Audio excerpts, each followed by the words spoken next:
Have you ever looked at someone who seemed to have everything, power, honor, victory and wealth, yet carried a wound no one could see? Naaman was that man.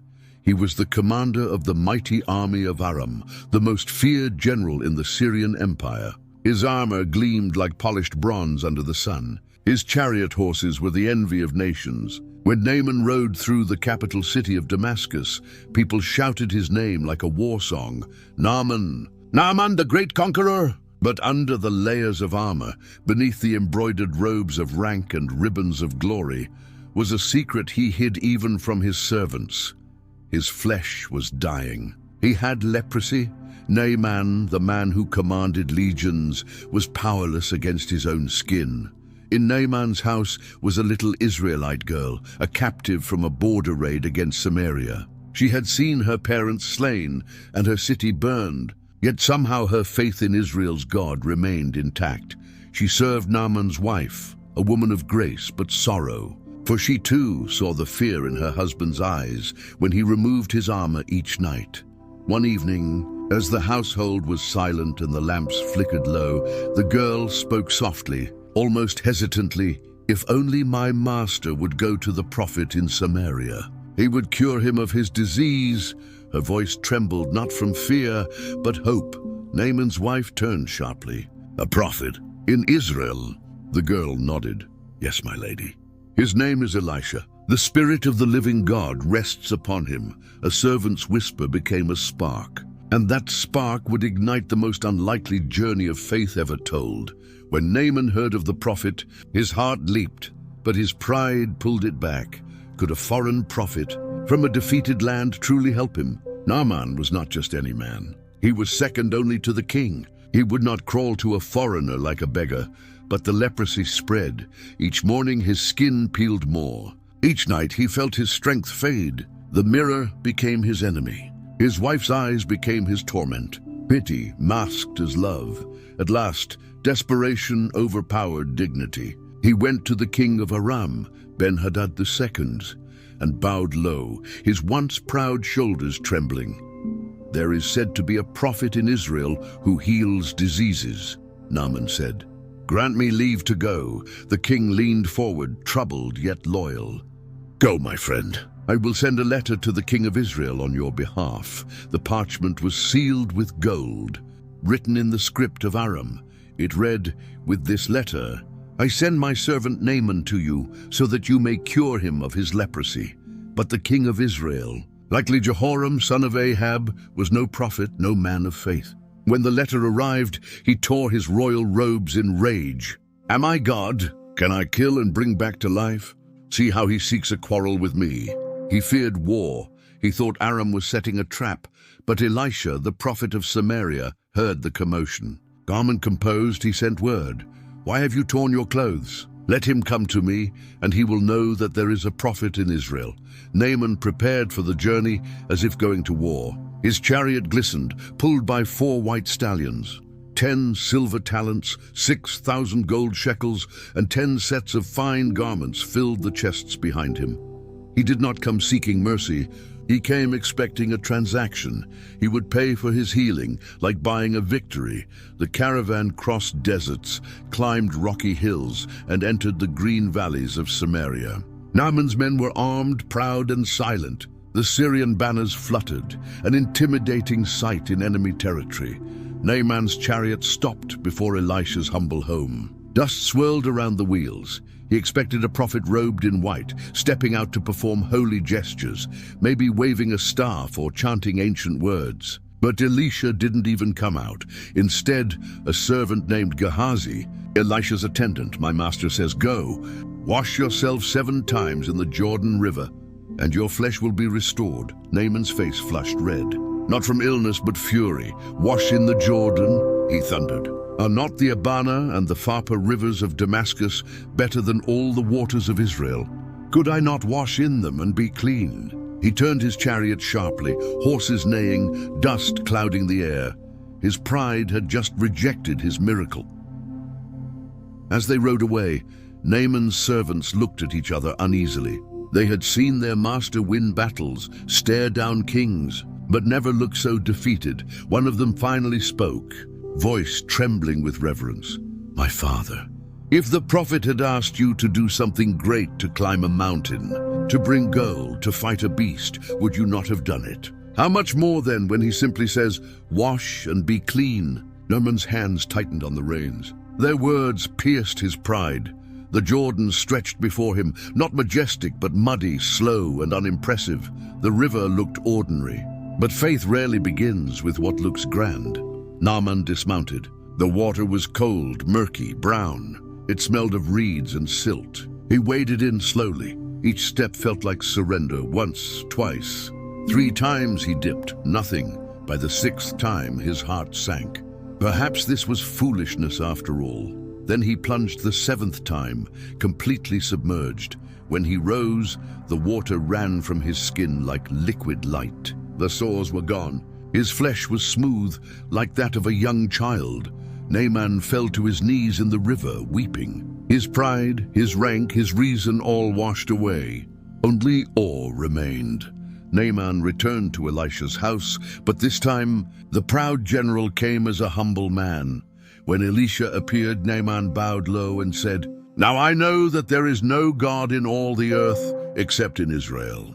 Please accept a gift from your servant." But Elisha shook his head. "As surely as the Lord lives, whom I serve, I will not accept a thing." Naaman urged him again and again, but the prophet refused. Elisha would not sell what only God could give freely. Naaman's eyes shone with wonder. "If you will not accept my gift, then please let me take with me 2 mule loads of earth. For I will no longer offer burnt offerings to any god but the Lord."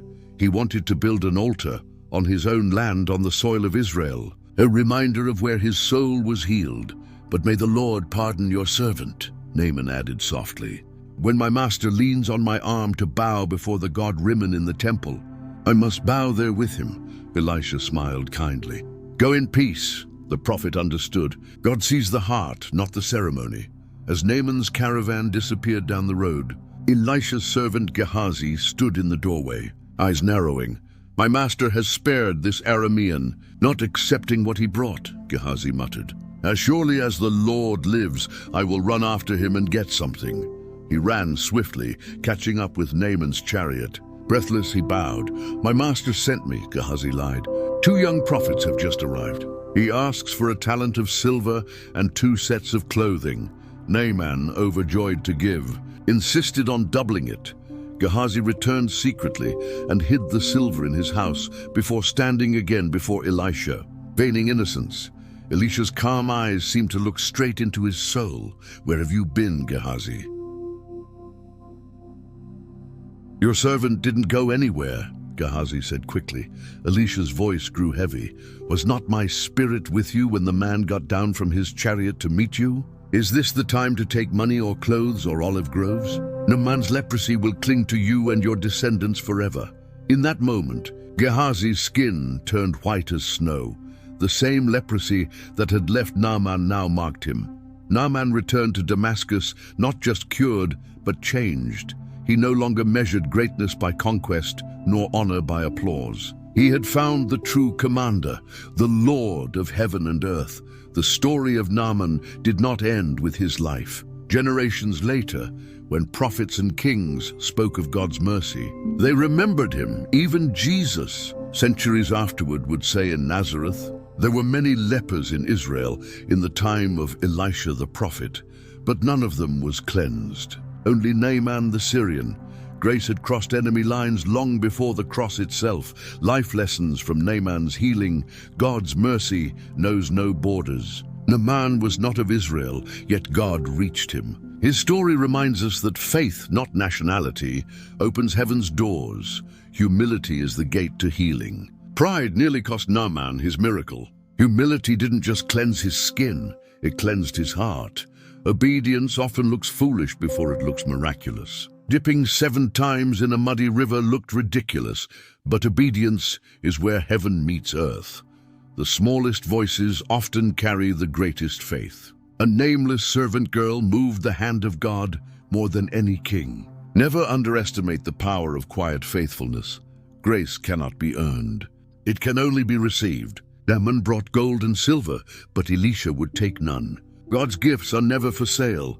Repentance opens new stories. Gehazi's leprosy was a warning, but even he was not beyond mercy. The same God who cleansed Naaman can cleanse the greedy, the proud, and the fallen.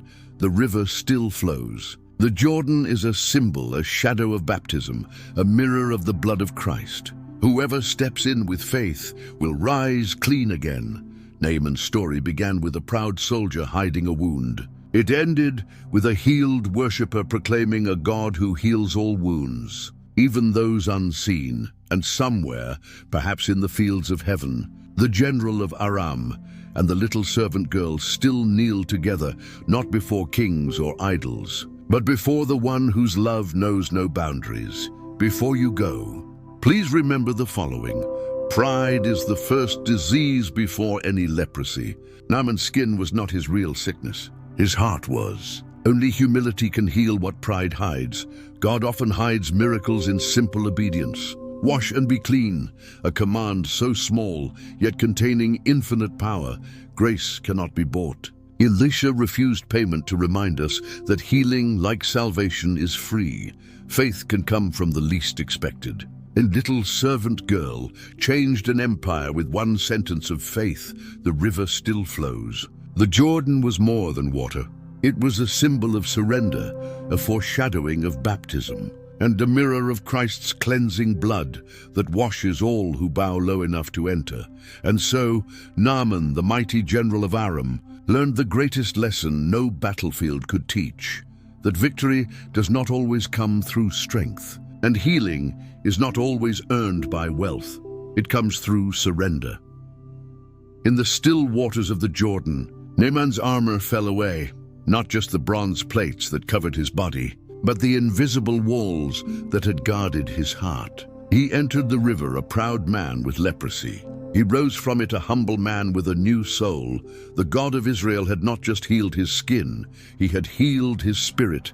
Naaman's story still speaks today. It whispers to every heart hiding behind pride, every soul wrestling with pain, every person standing at the edge of obedience, afraid to step into the unknown. The same God who met Naaman in the muddy waters still calls out today, not to the powerful or the perfect, but to the willing, because the true miracle was never the clean skin. It was the cleansed heart, and sometimes the greatest healing begins with one humble step into the water. If this story of Naaman's healing has touched your heart, imagine what God can still do in yours. Don't let this moment pass. Let it wash over you like the Jordan itself. Subscribe now to Joint Heirs Bible Stories for more powerful and life-changing Bible stories. Like this video, if Naaman's journey reminded you that pride must bow before grace. Comment below with one thing you've learned or one part of the story that spoke to your heart. Your words might inspire someone else's healing, because every story we tell here reminds us of one truth: God still heals hearts, minds, and lives.